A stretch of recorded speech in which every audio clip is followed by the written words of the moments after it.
Good day. The social media is a boss with the showing of La Luna Sangre's full trailer. I don't know if it's official, but what's important is it's a full trailer. Let's go. Hindi sa talas sa langit. Ang isang nakasilip. Ibigay ang hiling ng matang nakapikit. Good morning, Mama! Magandang big time morning! Gising na ba nanay at tatay mo? Gigisingin na po! Bumangon ka na dyan. Bumangon ka na dyan. Tara na. Halika na. Ay. Aga-aga naglalaro na naman po kayo, ha? Inuhuli ko tong nanay mo. Nanay, huli ka! Hindi na ba talaga babalik yung pagiging lobo at vampira ninyo? Okay lang na hindi na. Kasi kasama naman namin si Malia. Maliliit na gagamba umakyat sa sanga! Tristan, lagot ka na naman sa tatay mo. Paliwanagan mo na lang kasi ng maayos. Itay, anak ko, pwede bang ako magdisiplina? Gusto kong matuto kang laging pumanig sa kung ano ang tama. Ang pinakamatinding laban, hindi nangyayari sa labas. Dito. Hello!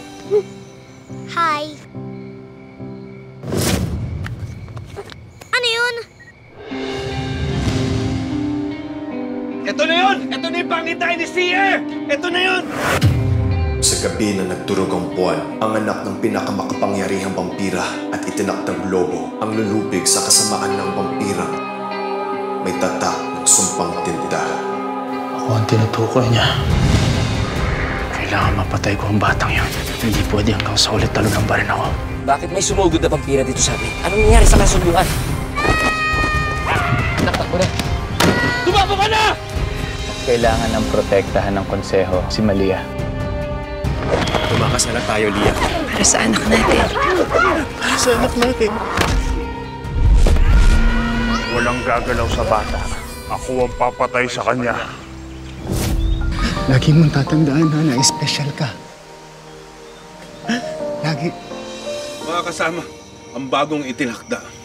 Buhay! Ang bagong itinakda! Lahat sila ay nakabang na sa paglabas ng kanyang kapangyarihan bukas.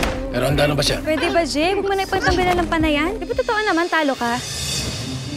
Magandang umaga po sa inyong lahat. Baluan po yan. May isa pa sa kanan, oh. May sabay na lang tayo, ha? Inhale, exhale. Diba, swak?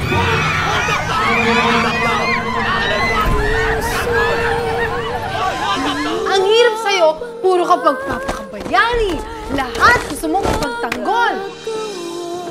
Bukas ho, kapag lumabas na yung kapangyarihan ko, papakita ko sa kanila na meron din akong maibubuga.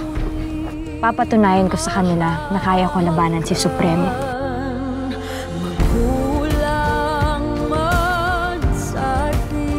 Manigo ko po sila. Hahanapin ko kung ano at kung sino ako. Alam ko na tayo'y magkikitang muli hanggat may Tao nga. Ang kwentong kakagatin.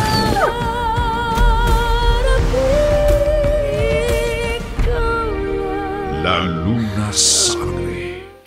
Lumapit ka. Lumapit ka! Dapat, terno. Kung medyo horror, suspense, action yung aking i-review, dapat ganun din ang intro ko. I like it. But maybe not as much as you do. Because hindi ko napanood yung mga lobo at etc. na pinagsimulan nito. May pailan nilang eksena lamang na nakikita ko sa YouTube. Because I am not really a fan of Twilight Peg.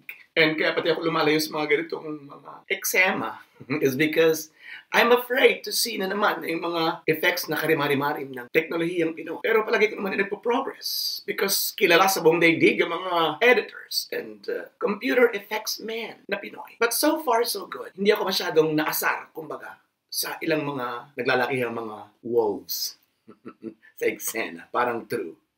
Let's go to the basic fact. Kung bakit palagay ko yung magiging hit dito? Because it's a project of ABS-CBN. Wala na akong kiber sa kung sino yung executive producers, mga star creatives. I don't care about them. All I care about is that it is made for ABS-CBN. And pag ang ABS-CBN or Star Cinema, pag Diba, pagdating sa pelikula, ang gumawa, nakalagay ang kanilang pangalan sa isang poster o sa isang ad, you definitely say that it's gonna be bigger because they have become a brand, a huge brand for entertainment. Na kahit parang hindi naman kagandaan, hindi ka pa nga pumapasok, bibili ka ng ticket, feel mo ang ganda. So your mind is already swayed and influenced by that view na basta gawa ng ABS-CBN o ng Star Cinema, it must be, pera mo na Seiko Films, it must be good. Now, it's undoubtedly gonna be as big as Juan de la Cruz and Provinciano. Unang-una sa lahat ay ang powerful cast ang siguradong magdadala tungo sa tagumpay. Now, let's go to the big stars. Katniel. It's only lately that I found out that I've been pronouncing this word, this tandem name, incorrectly. It should be Katniel.